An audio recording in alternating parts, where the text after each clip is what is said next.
नमस्कार, मैं आनंद पाड़ी आपका स्वागत करता हूं school of journalism and mass communication department IMS Noida में।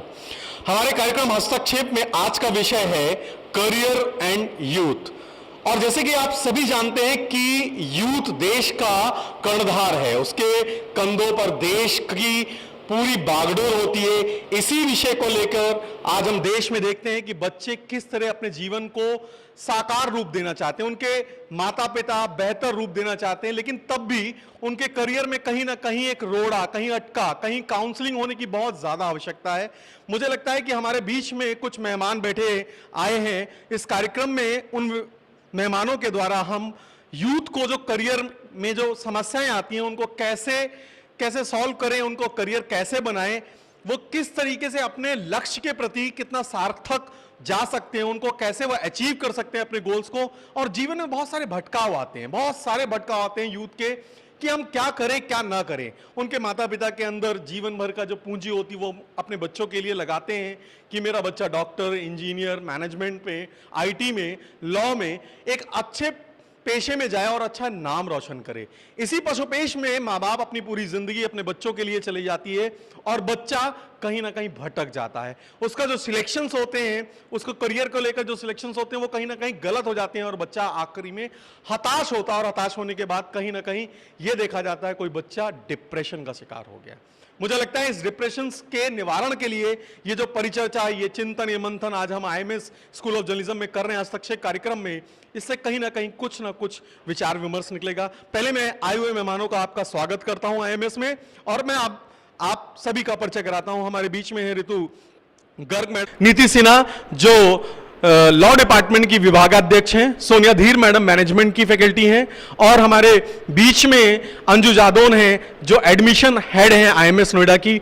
अब हमारे ऋषि आईएमएस क्रिएटिव हेड हैं और विक्रम जी जो नेटवर्किंग मार्केटिंग हेड हैं। हम आज के विषय की परिचर्चा स्टार्ट करते हैं, प्रारंभ करते हैं और हमारे बीच में अंजू जादौन जो आईएमएस एडमिशन हेड हैं, उनसे पहला प्रश्न हमारा है कि मैडम वास्तविकता में आपको इस क्षेत्र में कार्य करते इतने दिन हो गए, बच्चों की समस्याएं क्या हैं, करियर को कैसे सिलेक्ट करते हैं? आपके सामने जब बच्चा आता है तो किस तरह के प्रश्न होते हैं करियर को लेकर कि उनका भविष्य कैसा होगा, किस दिशा में होगा, और उनके माँ बाप जो आपसे मिलते हैं, जो आप बातचीत करते हैं, वो क्या चाहते हैं, बच्चों से क्या चाहते हैं और बच्चा कैसी शिक्षा चाहता है और आप उन्हें कैसे गाइडेंस करते हैं कि वो इस क्षेत्र पे जाएं?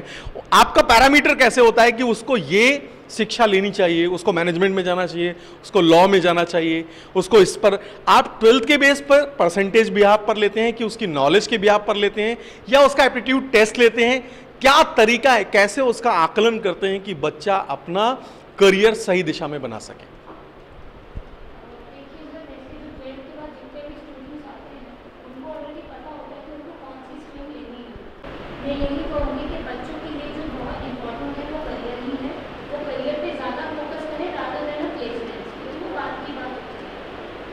ठीक, मतलब करियर पे फोकस ज्यादा करें, बाकी प्लेसमेंट तो उनके ऊपर, जैसे वो शिक्षा लेंगे, जैसे वो वर्क करेंगे उसके भी आप पर, मतलब बच्चों को नंबर्स के पीछे नहीं भागना चाहिए।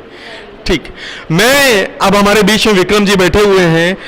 हम ये जानना चाहते हैं कि इंडस्ट्री, जो मार्केट जो हमारा है, बाजार, वो किस तरह के बच्चों को पसंद करता है, कैसी शिक्षा हो उनके पास, कि कैसा निवेश करते हैं वो बच्चे के ऊपर, कि वो अगर वो सैलरी देते हैं, पैकेज देते हैं, तो किस तरह के बच्चों को वो ज्यादा पसंद करते हैं? विक्रम जी ये थोड़ा सा बताएं। नमस्कार।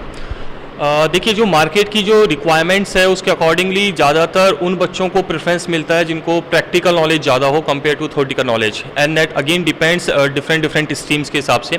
मैनेजमेंट में स्पेसिफिकली बात की जाए तो बच्चे के पास में प्रैक्टिकल एक्सपोजर जितना ज़्यादा होगा उसको ये मान लीजिए अच्छी करियर अपॉर्चुनिटी उतनी ज़्यादा मिलेंगी। बट एक चीज़ मैं यहाँ पे ऐड करना चाहूँगा, इट्स नॉट ओनली कि बच्चे की कंपनी जो है obviously they are looking for the best available resources, लेकिन जो स्टूडेंट्स आ रहे हैं उनका भी एक बेसिक प्रॉब्लम है।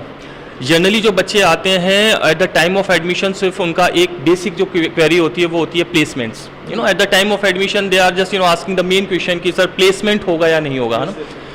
और यहाँ पे एक बहुत बड़ा क्वेश्चन मार्क आता है हमारे एजुकेशन सिस्टम पे। इट मीन्स ये जो बच्चा क्वेश्चन पूछ रहा है सर प्लेसमेंट होगा या नहीं होगा, that directly make a question कि बच्चे के अंदर खुद में सेल्फ कॉन्फिडेंस ही नहीं है। He is totally dependent on the institution कि अगर मैं कुछ फ़ी पे कर रहा हूँ तो कॉलेज जिम्मेदारी उठाए कि प्लेसमेंट होगा या नहीं होगा, जो अपने आप में एक रॉन्ग एटीट्यूड है। और वो एटीट्यूड बच्चों में इसीलिए आ रहा है क्योंकि हमारा जो प्राइमरी एजुकेशन सिस्टम है वो ही अप टू मार्क नहीं है। अगर हम कंपेयर करें यूएस और यूके, जो उसका शौक है या उसका जिसमें ज़्यादा इंटरेस्ट है उसके ऊपर में छोड़ देना चाहिए। जनरली ऐसा नहीं हो पाता क्योंकि नर्सरी से ही बच्चा नंबर की रेस के अंदर फंसा हुआ है और कोर्स नहीं मिलेगा, मेरा यहाँ एडमिशन नहीं होगा, और वो डर उसके अंदर बहुत बैठा हुआ है और वो डर ने उसका आत्मविश्वास तोड़ दिया है। और उसकी वजह से बच्चा हमेशा खुद की सेल्फ जो कैलिबर है उसके ऊपर यकीन नहीं कर रहा है, वो हमेशा डिपेंडेंट रहना चाहता है फैकल्टी पे, कॉलेज के ऊपर, सर प्लेसमेंट होगा नहीं होगा। तो एक बड़ी चीज़ जो है ऑब्वियसली, जैसे आपने मेरे से पूछा कि मल्टी टैलेंटेड लोग जो होंगे जिनको प्रैक्टिकल एक्सपोजर जो ज़्यादा होगा उनको मिलेगा ही मिलेगा, लेकिन एक जो कमी है सबसे बड़ी वो ये है जिसके ऊपर पेरेंट्स को और प्राइमरी स्कूल के लेवल के टीचर्स को इनको बहुत ज़्यादा ध्यान देने की जरूरत है कि बच्चा सेल्फ डिपेंडेंट ज़्यादा हो, उसका जो अपने आप के अंदर जो कॉन्फिडेंस होना चाहिए वो बहुत ज़्यादा जरूरी है। विक्रम जी, बहुत बढ़िया आपने जो हम लोगों को बताया कि सबसे पहली चीज कॉन्फिडेंस, और उसके अंदर जो प्रैक्टिकल, इंडस्ट्री आज टोटल प्रैक्टिकल एक्सपोजर मांग रही है। मुझे लगता है कि कहीं ना कहीं हमें बच्चों को जो स्ट्रांग एजुकेशन सिस्टम, जैसे आपने कहा कि पुरानी शिक्षा या नई शिक्षा कर तुलनात्मक अध्ययन नहीं कर हमें यह देखना चाहिए कि बच्चे के अंदर है क्या, और इंडस्ट्री टोटल प्रैक्टिकल चीजों को मांग रही है। इसी तर्ज पर मैं आपने हमारे बीच में आए हुए मेहमान डॉक्टर डीजे पति सर से पूछना चाहूंगा कि सर, मार्केट के लिए आज सरकारें जो करियर ओरिएंटेड चीजें हैं, चाहे वो स्किल डेवलपमेंट हो, मोदी सरकार ने भी अभी डेवलप किया, लेकिन फिर भी बच्चा इतना परेशान क्यों है, हताश क्यों है? अभी ड्यू की कट ऑफ 100%, मतलब आप 99.25, बाकी बच्चे कहां जाएंगे ड्यू के अलावा? अगर मेरी इच्छा करती है कि मैं ड्यू में एडमिशन लूं, अगर मेरे 99 नहीं है, मेरी 87% है और मैं ड्यू में पढ़ना चाहता हूं, तो ऐसा ये जो भेड़ चाल है कि हमें ड्यू में क्यों पढ़ा, बाकी कॉलेजेस में क्या पढ़ाई नहीं होती? क्या लोग वहां से पढ़कर इंजीनियर नहीं बने या डॉक्टर नहीं बने? तो सिर्फ डी यू क्यों?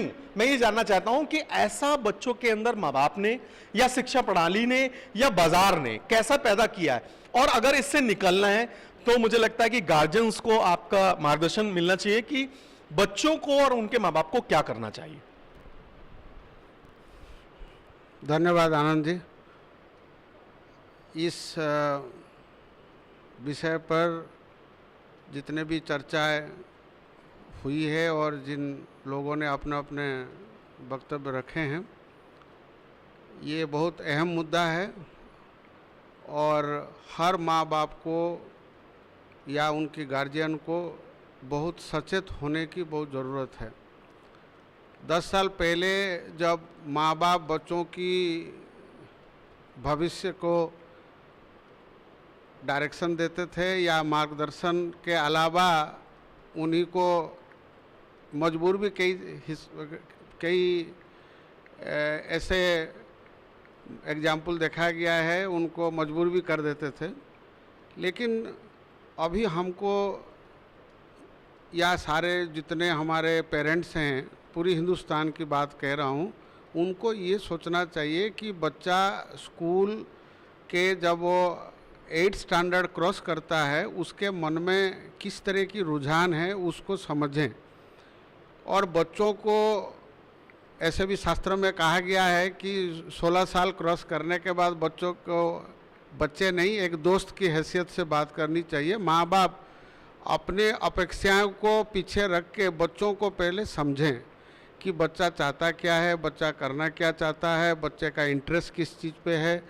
अगर हर एक माँ बाप अपने बच्चों को अच्छी तरीके से अपनी महत्वाकांक्षा को छोड़ के अगर समझने लगेंगे तो उनको आसान होगा कि बच्चों के साथ मिल के कैरियर के लिए या कैरियर ओरिएंटेड कोई भी विषय पर डिसीजन लेने में बहुत अच्छा होगा।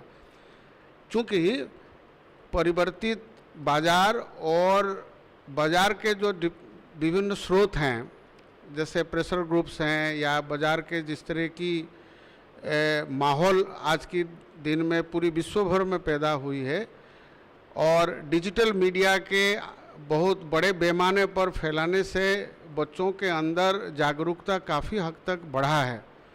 तो बच्चा कई बार 10th स्टैंडर्ड क्रॉस करने के बाद थोड़ा बहुत समझने की कोशिश तो करता है, लेकिन 12th के बाद वो सुनना नहीं चाहता है कि माँ बाप उसको क्या बोल रहे हैं। अगर उसकी मन मुताबिक हुआ तो वो सुनता है, नहीं तो घर में मैक्सिमम घर में रेजिस्टेंस होता है। और मेरे जितनी अनुभव पिछले 26-27 साल का है, कई पेरेंट्स से मैंने सुना कि बच्चा ना सुनना नहीं चाहता, आप थोड़ा सा उसको समझा दीजिए। ऐसे बाहरी किसी काउंसलर की ज़रूरत क्यों? माँ बाप अपने बच्चों को जन्म नहीं देते हैं, लेकिन उसके साथ इस तरह की दिन रात सहभागिता को इतने सुनिश्चित करें ताकि उसकी बौद्धिक विकास भी हो, मानसिक विकास भी हो, और जो माहौल के ऊपर जितनी जानकारी उसको बेसिक होनी चाहिए उसको मुहैया कराएं ताकि उसको डिसीजन लेने में आसान होगी। तो मेरा सिंपल एक राय है, जो माँ बाप को, चूँकि मैं भी एक पेरेंट हूँ, बच्चे की पेरेंट हूँ, तो मेरे को भी ये सोचना चाहिए कि मेरा बच्चा चाहता क्या है, उसका रुझान किस तरफ है, ये अगर समझ लें और बैठ के एक दोस्त की तरह बातचीत करें, उसको सुने और बोले कम। जब इतना ज़्यादा सुनेंगे बच्चों को तब हम उनकी मन की भावनाओं को समझ पाएंगे। ये मैं इसलिए कह रहा हूँ, एक छोटी सी एग्जांपल दे रहा हूँ कि बच्चा डॉक्टर बनना नहीं चाहता। हर माँ बाप 10th स्टैंडर्ड के बाद ये उम्मीद लगा के बैठे हैं कि ये ए डायरेक्शन में जाएगा कि बी में जाएगा या सी में जाएगा। बच्चों को पूछा नहीं जाता है। स्कूल के साथ बात करके टीचर क्या हैं, बच्चे एक तरफ घूम रहे हैं, फिर बोलते हैं ये जगह वो जगह, इसकी चीज़ें ख़त्म हो जाएगी। सारे शिक्षण संस्थान बच्चों की भविष्य बनाते हैं, बच्चों को भी ये समझना चाहिए। बच्चों को समझाने के लिए हमारी भूमिका अच्छी होनी चाहिए। तो ये काफ़ी हद तक इस चीज़ों को समाधान करने में बड़ी भूमिका अदा कर सकती है। सर के और विक्रम जी के शब्दों से याद आता है वो फिल्में जो हमारे देश के अंदर बहुत पैसा कमाया, जैसे कि तारे ज़मीं पर, जैसे कि 3 इडियट, कि बच्चों को कहीं ना कहीं अपने करियर के प्रति खुद छोड़ देना चाहिए। उनकी खुद की क्रिएटिविटी होती है। बच्चा नहीं रहा सर, जैसे आपने कहा, मुझे लगता है कि बच्चा अब बढ़ रहा है और अपनी उसकी एक सोच है, क्योंकि हमारे देश के अंदर कहीं ना कहीं जिस तरीके से संचार क्रांति आई है, चाहे वो आईटी हो, चाहे वो मैनेजमेंट हो, हर तरीके की मेरे ख्याल से बच्चों के पास नॉलेज आ गई है। लेकिन मैं ये भी कह सकता हूं कि पूरी नॉलेज नहीं होती, उनका सिलेक्शन हो सकता है गलत है। उस सिलेक्शंस में मुझे लगता है शिक्षक, माँ बाप, उनके दोस्त एक दूसरे को गाइड करें, मुझे लगता है वो बहुत जरूरी है, और भेड़ चाल की स्थिति ना बने। अब मैं हमारे बीच में बैठी मेहमान नीति मैडम से ये पूछना चाहूंगा कि वाकई में मैडम जो बच्चा सिलेक्शन करता है, जैसे आपका क्षेत्र है लॉ, उस क्षेत्र में बच्चों को क्या जानकारी होती है, क्या उनके गार्जियंस को भी जानकारी होती है, क्या ये प्लेसमेंट मिलेगा या उन्हें ये करियर करना चाहिए, ये बनना चाहिए? और एक सबसे बड़ा प्रश्न कि मैम, एक यूजी प्रोग्राम होता है, एक पीजी प्रोग्राम होता है, आपको क्या लगता है एक अच्छा करियर बनाने के लिए यूजी और पीजी करना ही चाहिए कि सिर्फ यूजी के बाद उसको करियर या नौकरी ढूंढनी चाहिए? मेरा प्रश्न ये भी है आपसे। धन्यवाद आनंद जी। मैं ये कहना चाहूँगी कि कोई भी ऐसी कोई सिंपल फॉर्मूला नहीं है जी हमारे जीवन में या हमारी शिक्षा पद्धति में कि हम ये मान लें कि अगर बच्चा यूजी करके ही ज़्यादा क्वालिफाइड हो गया और वो अपने करियर में सक्सेसफुल होगा, जी। या पीजी करने के बाद भी सक्सेसफुल होगा। ये कहीं पे भी हम कुछ फॉर्मूला बेस्ड सिस्टम नहीं कर चला सकते। मेरा ये मतलब उसका कोई पैरामीटर नहीं है कि इस पैरामीटर के बिहाफ पर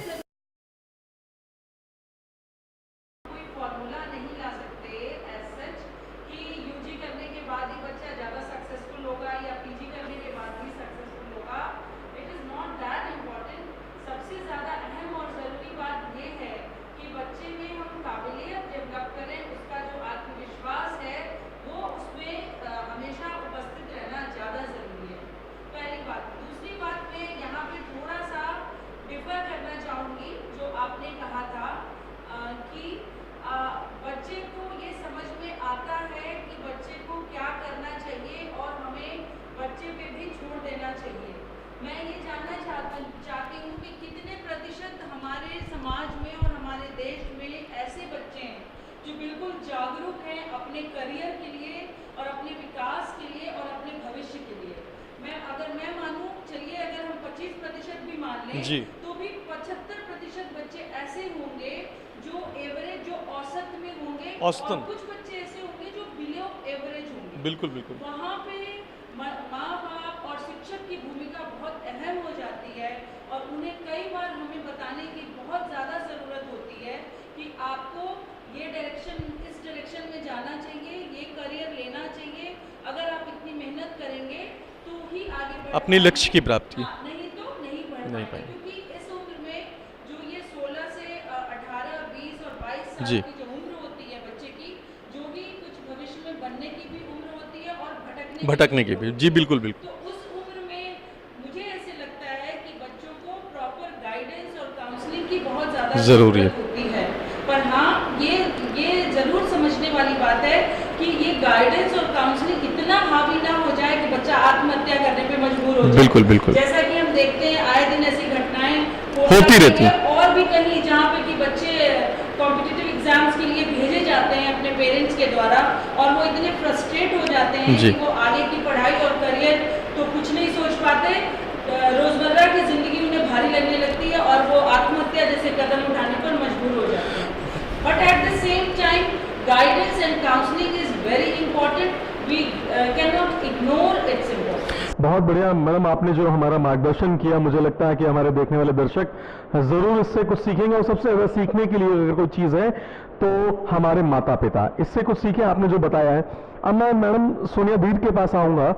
मैडम, एक बड़ा प्रश्न जो हमारे देश का सर्वे है शिक्षा का कि बच्चे 12th के बाद इंजीनियरिंग ले लेते हैं या BBA ले लेते हैं या कोई और अदर फील्ड में जाते हैं और वो सिलेक्शन जो लेते हैं वो माँ बाप की वजह से या दोस्तों की वजह से या किसी ग्लैमर की वजह से, लेकिन 1 साल या 6 महीने पढ़ने के बाद वो बच्चे उसको छोड़ देते हैं, ऐसा क्यों? देखिए, जो ये अलग-अलग तरीके के आजकल वोकेशनल कोर्सेज अवेलेबल हैं, जी उसके अंदर बच्चे सबसे पहले ट्राई करना चाहते हैं, 6-7 महीने देखना चाहते हैं, उसके बाद अपना करियर एक्चुअली चूज़ करना चाहते हैं या कन्फ्यूज होकर निकल जाते हैं और कुछ और लाइन पकड़ने चल पड़ते हैं।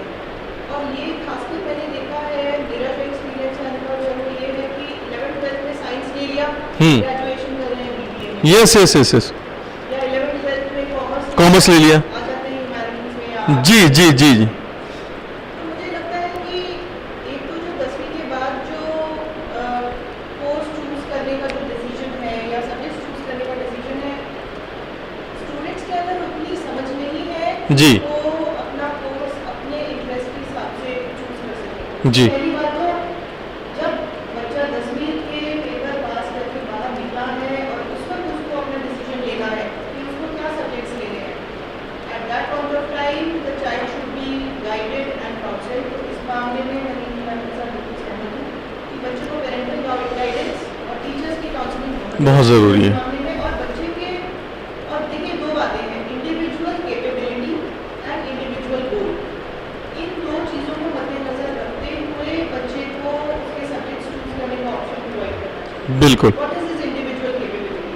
अगर हम उसके ऊपर थोप रहे हैं कोई चीज़ तो ये बिल्कुल गलत है। जी और अगर उसके अंदर कैपेबिलिटी है और ज़्यादा उसी सब्जेक्ट में आगे जाने की तो उसको बिल्कुल प्रोत्साहित करना चाहिए। बिल्कुल और इंडिविजुअल गोल, वो बच्चा खुद क्या चाहता है उसको परखना चाहिए। और वो परख सिर्फ मैं कहूँगी कि जो आसपास के उसका पीयर ग्रुप है, जो उसके पेरेंट्स हैं, जो जी। उसके शिक्षक हैं, वही समझ सकते हैं क्योंकि वो उस बच्चे को बचपन से देखते आ रहे हैं। जी तो वो समझ सकते हैं। और दूसरी बात ये है कि इससे पहले कि बच्चा अपना 1 साल वेस्ट करे, इससे पहले ही अगर ये गाइडेंस गाइडेंस हो। समय पे उसको अगर मिल जाए तो उससे बेहतर। बिल्कुल, मुझे लगता है कि सोनिया दुहीर मैडम ने जो भी बातें कही वो मुझे लगता है वो भी ये चाहती कि बच्चे की काउंसलिंग और गार्जियंस का बोझ की तरीके से नहीं उनको डिसीजन देना चाहिए, एक सबसे बड़ी प्रायोरिटी होनी चाहिए। हमारे बीच में मेहमान बैठे हुए क्रिएटिव हेड IMS नोएडा, और ये बहुत क्रिएटिव भी रहे हैं और क्रिएटिविटी करते भी रहते हैं IMS के लिए और अन्य जगहों के लिए। मैं जानना चाहता हूं कि बच्चों के अंदर, ऋषि जी, बहुत क्रिएटिविटी होती है लेकिन माँ बाप नहीं पहचान पाते।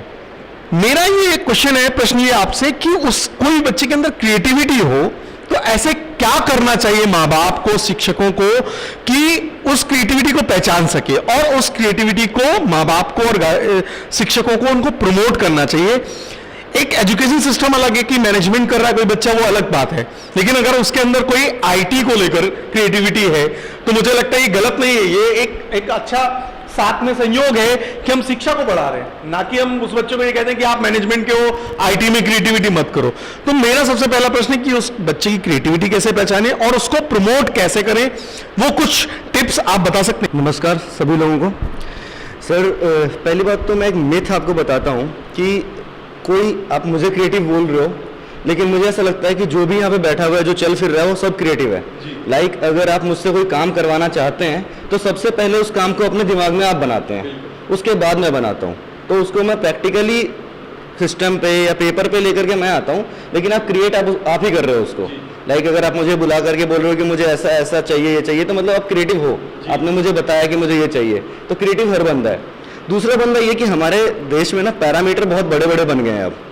लाइक अगर कोई सिंगिंग कर रहा है, गाना गाना चाहता है, आपने जैसे एग्जांपल दिया, तो आपका बच्चा अगर आपके पास गाना गाने के लिए लेके आ रहा है तो आप उसको हल्के में लोगे, अरे नहीं नहीं ये फालतू में गाना गा करके टाइम वेस्ट करेगा, वो इतना बड़ा बन नहीं सकता, तू अपने पढ़ाई पे ध्यान दे। बच्चों का इंटरेस्ट आया और बच्चे करियर बना रहे, लेकिन माँ बाप कहते हैं खेलता रह जाएगा मेरा बच्चा तो। लेकिन अगर मुझे लगता है कि वो स्पोर्ट्स में खेलना चाहता है तो उसे हमें प्रमोट करना चाहिए, प्रोत्साहित करते रहना चाहिए और वो चीज़ें उसके लिए प्रोवाइड करनी चाहिए जो उसको आगे जीवन में उसके लक्ष्य की तरफ बढ़ाती है उसे। मुझे लगता है जब सचिन तेंदुलकर बन गया या उन जैसे और बहुत सारे लोग बने तो माँ बाप उनके साथ खड़े होने में गौरवान्वित महसूस करते हैं।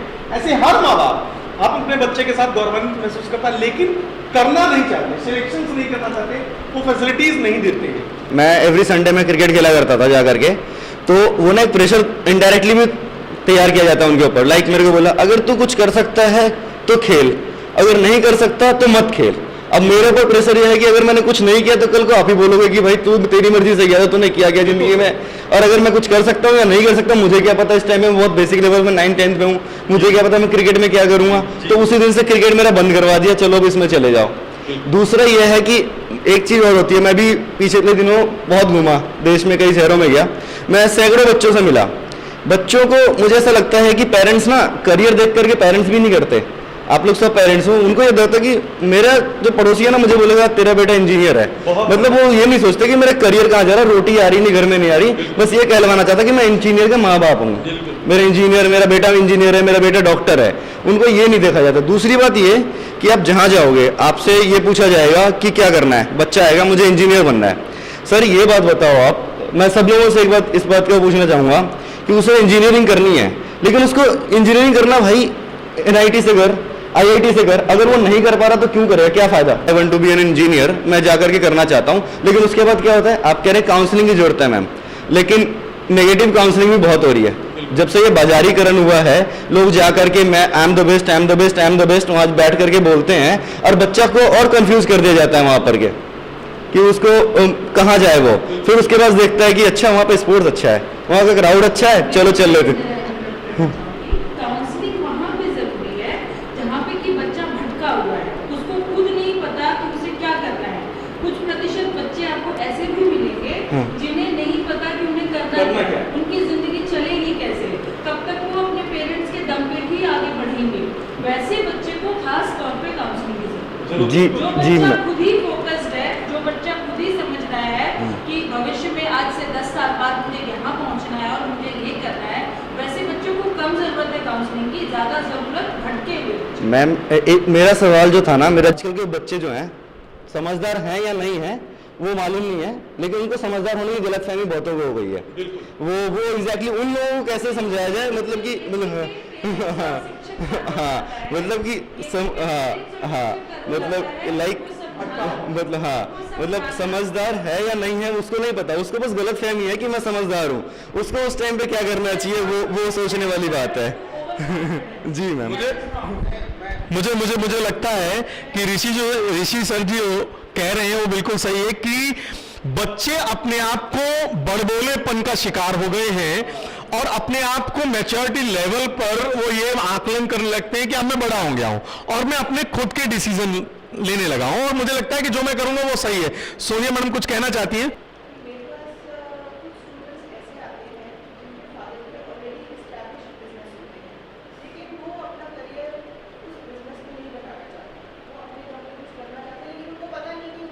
करना क्या है, बिल्कुल सही। देखिए ऐसे पॉइंट पे ऐसे बच्चों को क्या काउंसलिंग करी जाए, यहाँ पे रोल काउंसलर का बहुत ज़्यादा अहम हो जाता है। फादर का एस्टैब्लिश बिजनेस है, तो क्यों नहीं वो एंटरप्रेन्योर बनना चाहता, क्यों नहीं वो अपने फादर के बिल्कुल। बढ़ाना चाहता, जब उसके पास अपने रिसोर्सेज हाथ में हैं, उसके पास अपने फादर का एक्सपीरियंस है। तो क्यों नहीं उस बच्चे को सही काउंसलिंग करके उसको राह पे करेगा वही। डाला जाता। मैम मैंने जो लास्ट में बोला ना आपको, वो करेगा वही। देखिए, उसको ये बताना जरूरी है कि what are the opportunities already available for him। ठीक है, वो अपने बिजनेस को आगे बढ़ाने के लिए, अपने फादर के बिजनेस को आगे बढ़ाने के लिए क्या क्या चीजें कर सकता है, उसको जानकारी नहीं है शायद, इसलिए वो नहीं करना चाहता है। मैम वो वो दुकान पे नहीं बैठना चाहता है, उसको ये समझ ही नहीं है। उसके लिए एक सिंपल सा मुझे जो लगता है वो कि मैम हथेली पे सबको जमाना चाहता है। वो जब लास्ट में उसके पास कोई ऑप्शन नहीं होगा ना, जो उसने इनडायरेक्टली अपने इन्फ्लुएंस में या इधर आकर के उसने करा, वो आप एट द एंड ऐसे बच्चे जो होते हैं वो करेंगे वही, उनके पास दूसरा ऑप्शन बचेगा नहीं। लेकिन हाँ, मतलब सबकी बात नहीं कर रहा हूँ मैं, एक ही उस पर नहीं रख रहा हूँ, कुछ ऐसे होंगे जो सच में कर लेंगे, लेकिन ज़्यादातर बच्चे जो जिस तरीके से सिर्फ इस कुछ करना चाहते हैं, ऐसे करके सुनते नहीं हैं, आप काउंसिल करने की कोशिश कर रहे हो या उनके पेरेंट्स कहने कि भाई बेटा दुकान देख ले, कुछ कर ले, वो नहीं सुनते, एट द एंड वो वहीं जाएंगे, क्योंकि उनका क्या है कि वो कॉन्फिडेंस में इधर उधर हाथ पैर मारेंगे, कुछ से कुछ करेंगे, लेकिन उसके बाद क्या होगा, रास्ता वहीं से निकलेगा उनका, चाहे वो कुछ और कर ले। हो सकता है कि उनकी दुकान एक नॉर्मल स्टील की थी, वो मित्तल बनने की कोशिश कर लेगा उस स्टील की दुकान में, लेकिन वो रास्ता वहीं से शुरू करेगा वो फिर वहाँ पे एट द एंड। मेरा ये मानना है मैम।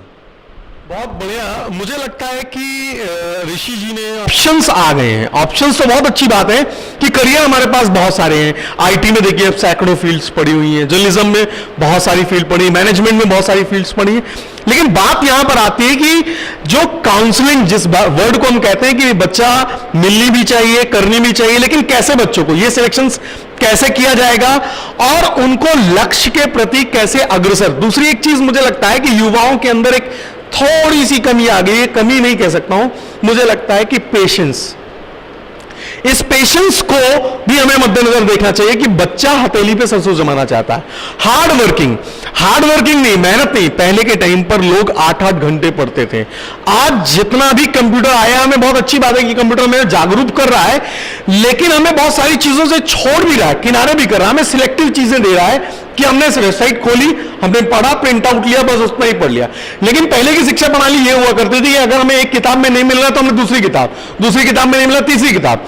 तो किताबें और लाइब्रेरी और इतना अनुभव होता था, प्रैक्टिकल जो स्टडी होती थी हमारी, उससे कहीं ना कहीं जो विक्रम जी ने कहा ना प्रैक्टिकल, तो वो प्रैक्टिकल्स जो होते थे हमारे लाइफ के और एजुकेशन सिस्टम के, वो कहीं ना कहीं बच्चे को स्ट्रांग करते थे।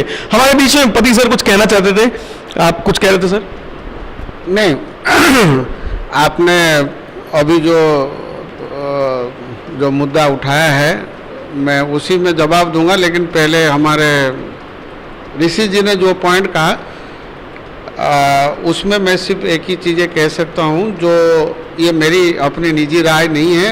एम्स ने अभी 1 महीना पहले एक नेशनल सेमिनार ऑर्गेनाइज किया था, जिसमें था कि बौद्धिक विकास और बाजारवाद, ये डिपार्टमेंट ऑफ साइकेट्री और Tata institute of social science, NIMHANS, ऐसे कई सारे नामी दामी संस्थाओं ने मिलकर इसको किया था। उस संगोष्ठी में जो बात उभर के आया था, और काफ़ी हद तक ये सही है, कि आजकल के जो भागदौड़ के ज़िंदगी है, चाहे गांव में हो चाहे शहर में हो, मैं उसमें फ़र्क नहीं मानता, लेकिन सबसे बड़ी कमी जो अभी महसूस ये हो रही है कि माँ बाप बच्चों के साथ कितने समय बिताते हैं, और समय बिताने के अलावा उसकी मन की इच्छा, उसकी जिज्ञासा भाव को कितना बढ़ाते हैं। क्योंकि पहला गुरु जो है वो पेरेंट्स ही होता है, तो बच्चा चाहे बाहर में कुछ सीखे, देखे, जो भी करे, या स्कूल गया या कॉलेज गया, लेकिन घर में आने के बाद माँ बाप के साथ क्वालिटी डिस्कशन, उसके मन में बहुत सारे प्रश्न उठते हैं। कई बार पेरेंट्स अगर नकारात्मक सोच से जवाब देते हैं तो कहता है इनको पूछ के क्या फ़ायदा, मैं किसी अपने दोस्त से पूछता हूँ, तो अपना गा फंसा। यानी जैसे देहाती कहावत होता है, आप आगे जा सकते हैं ना पीछे जा सकते हैं। लेकिन क्वालिटी का अपनी पहचान होता है, हम चाहे माने या ना माने या अंदर से दबा के रखें। अभी सब लोग बैठे हैं जो ब्रांडेड कलर के ड्रेस हम पहनने जाते, चाहे हम उतने अपनी हैसियत के हिसाब से कितना खर्चे करें ना करें, लेकिन हमारा मन जरूर करता है कि इतने 3,000 रुपया का रेट क्यों बोल रहा है, क्या चीज़ है उसमें। तो हर एक क्वालिटी का एक पहचान अलग से होता है, जिसको हमारे शिक्षण संस्थान के एकेडमिक लैंग्वेज में बेंचमार्किंग होता है। अगर हम क्वालिटी के बेंचमार्किंग करें और बाजारीकरण में करें कोई दिक्कत नहीं, लेकिन एज लॉन्ग एज हम उसको डिलीवर करें जो हम कह रहे हैं तब तो कोई दिक्कत नहीं। दिक्कत अभी ये आ रही है कि हम बोलने के लिए तो बहुत कुछ करते हैं, लेकिन जब करने की बारी आता है तो उसमें हम शून्य बटे सन्नाटा। हाँ बिल्कुल, एकदम सही कहा, एकदम सही वर्ड आपने इस्तेमाल किया। उस वजह से जो समाज में एक बहुत बड़ा खाई मतलब जो पैदा हुआ है या गैप पैदा हुआ है, वही हमको नुकसान की तरफ पर लेके जा रहा है। धन्यवाद। धन्यवाद सर, आपने हम लोगों का जो मार्गदर्शन किया बहुत अच्छा लगा। हमारे बीच में अंजू मैम कुछ कहना चाहती हैं। Ma'am yes. जी बिल्कुल सर, एक्चुअली जब हम लोग 50 से ज़्यादा स्टूडेंट से डेली मदद पे मिलते हैं जी और वो 12वीं का जो स्टूडेंट होता है ना सर, वो कंफ्यूज इतना होता है कि फ्रेंड्स कुछ करने जा रहे हैं, पेरेंट्स कुछ कह रहे हैं, रिलेटिव कुछ और कह रहे हैं। Yes yes yes yes. वो इतना कंफ्यूज हो जाता है, उसको समझ नहीं आता क्या करे क्या। मैं आपको एक एग्जाम्पल देती हूँ। 2 दिन पहले की बात है, 87% बच्चे का बीकॉम बैकग्राउंड जी वो आया। बीबीए के लिए हमने उसको स्कॉलर के लिए हमने उसको क्वालिफाई भी करा उसने। उसने मुझे बोला कि मैम मुझे कैंपस विजिट करना है। जब उसको कैंपस विजिट कराया गया, उसने हमारा सलाम नमस्ते रेडियो स्टेशन विजिट किया जी और उसने अचानक बोला कि मैम ये कौन सा कोर्स है। हमने उसको बताया बीजेएमसी कोर्स है, bachelors of journalism and mass communication. जी फिर मैंने कहा आपका क्या इंटरेस्ट है। उसने कहा ma'am I want to acting. मैंने कहा this course is much better than for you. जी। फिर उसने उसी कोर्स में अपना ऑप्ट किया। देखिए कितनी बड़ा एक संदेश मैडम ने एक एग्जाम्पल हमें बताया है। मुझे लगता है कि हमारे जो जितने भी दर्शक हैं, देख रहे हैं, माँ बाप बच्चे सब देखें और सुने और समझे कि आईएमएस के इस कार्यक्रम में इतने अच्छे विचार व्यक्त किए हैं शिक्षकों ने, काउंसलर्स ने, क्रिएटिव्स हेड ने, मार्केटिंग सभी लोग बैठे हुए। उन्होंने एक चीज बताई कि सबसे बड़ा जो डिसीजन है वो बच्चे का होना चाहिए। बच्चा क्या करना चाहता है उसकी सिलेक्टिविटी होनी चाहिए, टैलेंट है। जी बिल्कुल, जो जो जो जो ऋषि जी ने कहा कि उसकी जो क्रिएटिविटी है उसको हमें जरूर देखना। वहाँ से उसका इंटरेस्ट क्या है, किस चीज़ में, किस सब्जेक्ट में वो अच्छा कर सकता है, वो हमें पता चल जाता है, एक तरीके का इंडिकेशन। जी लेकिन क्या बच्चे को हमने वो सारी फील्ड्स के बारे में जानकारी दी है या नहीं। कि आपके पास ये सारे ऑप्शंस अवेलेबल है। मतलब अगर साइंस भी अगर वो लेना चाहता है कि उसके परसेंटेज 97% आ गया है, इसलिए उसने साइंस मैथ्स ऑप्ट कर लिया। जी। साइंस मैथ्स ऑप्ट करने के बाद उसके पास क्या Options। तो हम नहीं बताते ना ना, हम सिर्फ उसको एक इंजीनियरिंग टेस्ट क्वालिफाई इसी के बीच में एक प्रश्न और भी है मैम। उसमें मुझे लगता है कि एक प्रश्न और सभी लोगों से, विद्वानों से प्रश्न है कि मुझे नहीं लगता कि 10वीं तक बच्चा जब निकलता है तो वो वयस्क होता है, या उसका मानसिक विकास या उसकी मानसिक सोच कि वो जो सिलेक्ट कर रहा है वो सही है या नहीं है। मुझे लगता है कि करियर तो बनाना उसी को है, माँ बाप को थोड़ी बनाना है। देखिए माँ बाप कहते हैं साइंस ले लो, आर्ट्स ले लो। साइंस के बाद वो बायोलॉजी भी कर सकता है, जी। सिविल इंजीनियरिंग भी कर सकता है। मेडिकल इंजीनियरिंग भी कर सकता है। सब कुछ कर सकता है। लेकिन ये फील्ड्स है क्या? वो उसकी जानकारियां अभी भी मुझे लगता है। I think the students are confused at this point. Yes If I am an engineer, Yes, yes, yes.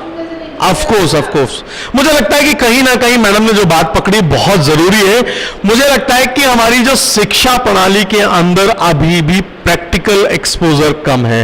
भारतीय शिक्षा प्रणाली और हम विदेशों की शिक्षा प्रणाली के अंदर अगर यही खूबी और खामियां को देखें तो इसके अंदर सबसे अच्छी चीज निकलती है कि बाहर के देशों के अंदर प्रैक्टिकल एक्सपोजर ज्यादा है शिक्षा को लेकर, और देश हमारी आज भी कहीं ना कहीं पुरानी पद्धतियों पर चलता चला आ रहा है, इसीलिए हम अभी आज तक पीछे हैं। मैडम आप कुछ कहना चाहती हैं?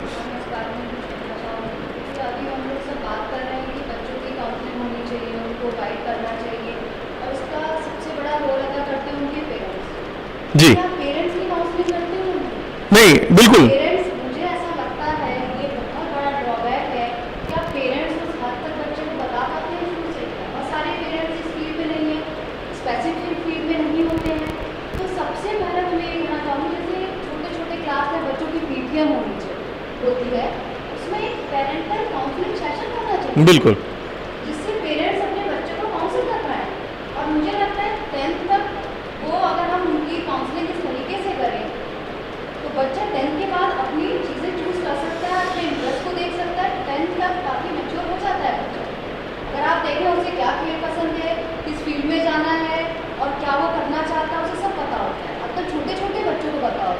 जी स्मार्ट, जी जी ठीक है, लेकिन वहाँ हमारे पेरेंट्स का रोल बहुत कम होता है, जबकि उनका रोल बहुत ज़्यादा होना चाहिए। तो मुझे लगता है सबसे पहले तो हमें पेरेंट्स की टाइम टू टाइम काउंसलिंग करनी चाहिए। बिल्कुल